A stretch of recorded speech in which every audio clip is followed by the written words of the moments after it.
প্রধানমন্ত্রীর সহকারী পদে সচিব পদমর্যাদায় নিয়োগ পেলেন বিএনপি নেতা মোহাম্মদ রাশেদ খান। গতকাল ১৯ জুলাই রবিবার জনপ্রশাসন মন্ত্রণালয়ের এক প্রজ্ঞাপনে তাকে প্রধানমন্ত্রীর সহকারী রাজনৈতিক পদে সচিব পদমর্যাদায় চুক্তিভিত্তিক নিয়োগ প্রদান করা হয়েছে।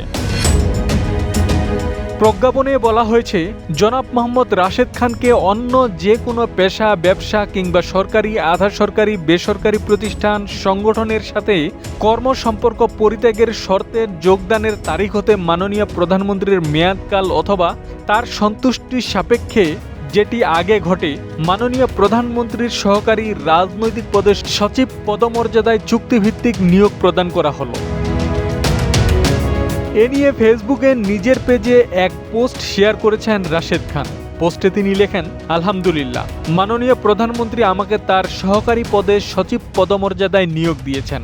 অশেষ কৃতজ্ঞতা ও ধন্যবাদ জানাই বাংলাদেশের জনগণের আস্থা ও বিশ্বাসের প্রতিমূর্তি বাংলাদেশ জাতীয়তাবাদী দল বিএনপির মাননীয় চেয়ারম্যান, মাননীয় প্রধানমন্ত্রী জনাব তারেক রহমান স্যারকে। তিনি আরও লেখেন, আমি যাতে আস্থা ও বিশ্বাসের সহিত আমার উপর অর্পিত দায়িত্ব পালন করতে পারি, এজন্য সবার কাছে দোয়া ও ভালোবাসা চাই।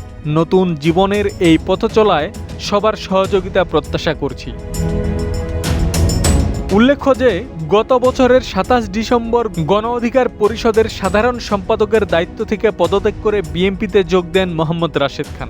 পরে তিনি ঝিনাইদহ ৪ আসন থেকে নির্বাচন করেন এবং সেই নির্বাচনে বাংলাদেশ জামাতে ইসলামের প্রার্থী মোহাম্মদ আবু তালিবের কাছে ৪৯,৭৭৫ ভোটে হেরে তৃতীয় স্থানে ছিলেন তিনি।